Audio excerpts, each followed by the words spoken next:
Alors bonjour, aujourd'hui on va parler d'isolation de femelles en incubation.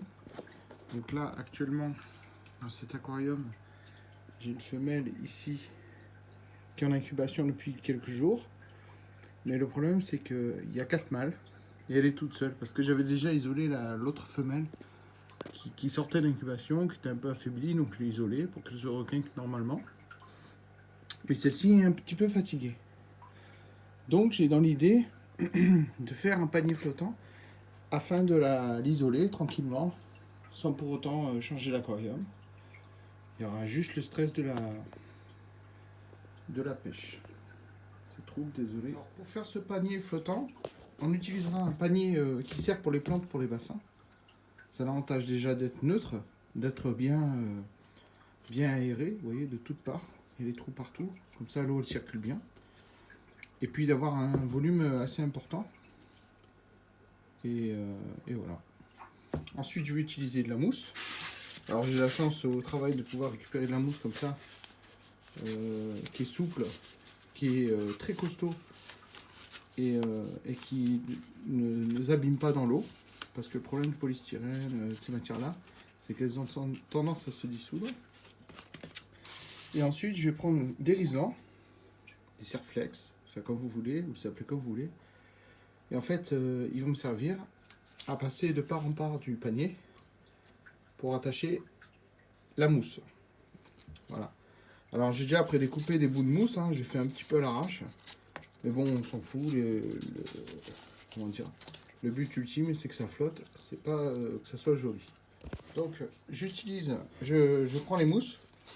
J'ai déjà fait des petits dés. En fait, je les ai pas fait trop gros.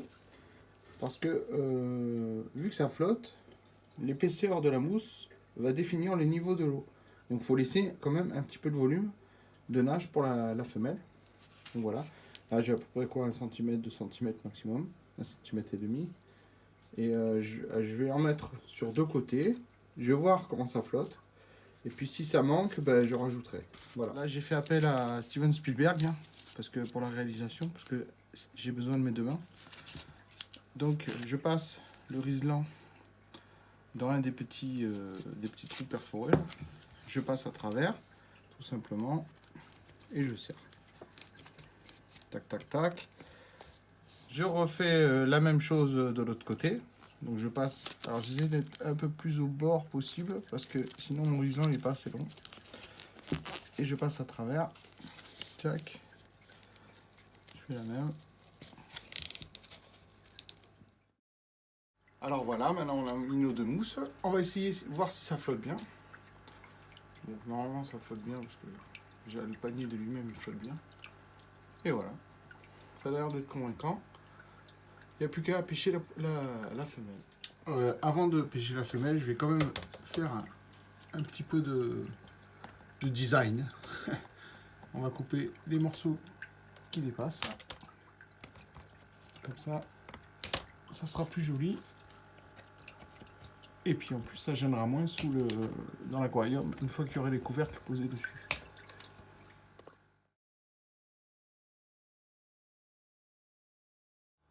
Donc voilà, j'ai pêché la femelle. Ça va, j'ai pas trop galéré. La voici tranquille dans son petit flotte, je sais pas comment appeler ça, son petit isoloir. Alors je l'ai isolé, c'est pas pour récupérer la reproduction parce que j'en ai déjà pas mal de côté.